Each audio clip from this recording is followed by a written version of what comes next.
మనం ఇక్కడే చూస్తున్నాం.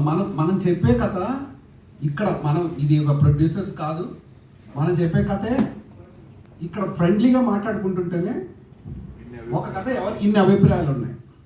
సో మనం రెగ్యులర్గా నేను చెప్పానండి, బాగానే చెప్పాను, కానీ వాళ్ళు అన్ని రిజెక్ట్ చేస్తున్నారండి. ఇప్పుడు మనం ఇక్కడ ఒక్కరైనా మనందరం యాక్సెప్ట్ చేసిన కథ ఒక్కటైనా ఉందా?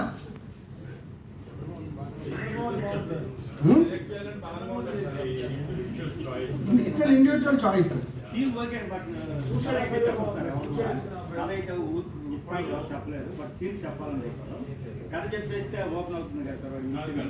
ఇప్పుడు ఒక మాట చెప్తానండి.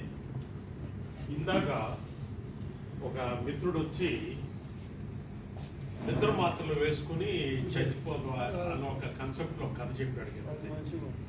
అలాంటిది ఒక కాన్సెప్ట్ ఒకటి ఉంది.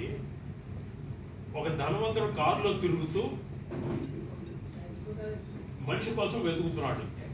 ఏమిటి అంటే, ఒక చోట చూపిస్తాను, ఒక గొయ్యి తవ్వి ఉంది, అందులో నేను పడుకుని ఉంటాను, రేపు ఉదయం 6 గంటలకు వచ్చి నేను బతికున్నానా లేదా అని పరీక్షించు, రాను వేయి.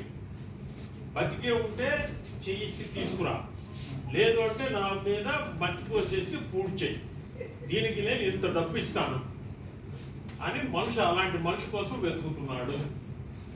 అంటే ఎంత ఇంట్రెస్టింగ్గా ఉంది. గమ్మత్ ఏంటంటే 1997 క్యాన్స్ ఫిల్మ్ ఫెస్టివల్లో బెస్ట్ ఫిల్మ్ వచ్చాం కదా. ఇది మనం చెప్పలేమండి. There are no bad stories. ఈ నొప్పు కూడా మాట.